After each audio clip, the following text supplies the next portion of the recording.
Good morning student. आज का हमारा टॉपिक है भव्य मंदिर और कांस्य मूर्तिकला। राजराज और राजेंद्र प्रथम द्वारा बनवाए गए तंजावुर और गंगईकोंड के बड़े मंदिर स्थापत्य और मूर्तिकला की दृष्टि से एक चमत्कार है। चोल मंदिर अक्सर अपने आसपास विकसित होने वाली बस्तियों के केंद्र बन गए। ये शिल्प उत्पादन के केंद्र थे। ये मंदिर शासकों और अन्य लोगों द्वारा दी गई भूमि से भी संपन्न हो गए थे। इस भूमि को उपज उन सारे विशेषज्ञों का निर्वाह करने में खर्च होती थी जो मंदिर के आसपास रहते हैं और उसके लिए काम करते थे। पुरोहित, मालाकार, बावर्ची, मेहतर, संगीतकार, नर्तक इत्यादि।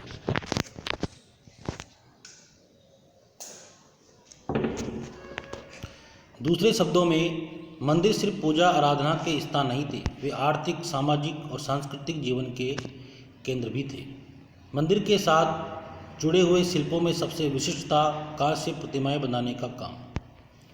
चोल कांस्य प्रतिमाएं संसार की सबसे उत्कृष्ट कांस्य प्रतिमाओं में गिनी जाती है।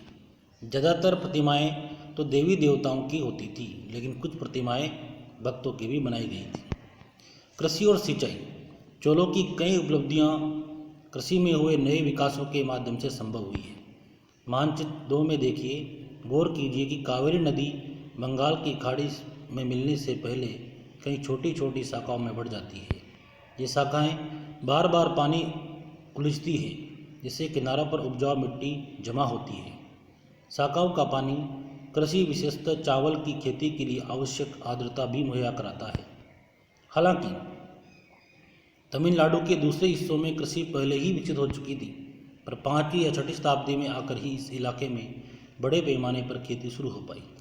कुछ इलाकों में जंगलों को साफ किया जाना था और कुछ दूसरे इलाकों में ज़मीन को समतल किया जाता था।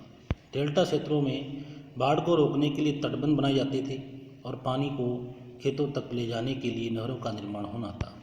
कई क्षेत्रों में एक साल में 2 फसलें उगाई जाती थी। कई जगहों पर फसलों की सिंचाई कृत्रिम रूप से करना जरूरी था। सिंचाई के लिए कई पद्धतियां अपनाई जाती थी। कुछ इलाकों में कुएं खोदे गए, कुछ अन्य जगहों में बारिश के पानी को इकट्ठा करने के लिए विशाल सरोवर बनाए गए। स्मरण रहे कि सिंचाई के काम में योजना की जरूरत होती है, जैसे श्रम और संसाधनों को व्यवस्थित करना, इन कामों की देखरेख करना और ये तय करना कि पानी का बंटवारा कैसे किया जाए। ज़्यादातर नए शासकों, साथ ही साथ गांव में रहने वाले लोगों ने इन गतिविधियों में सक्रिय रूप से दिलचस्पी दिखाई। नेक्स्ट कल।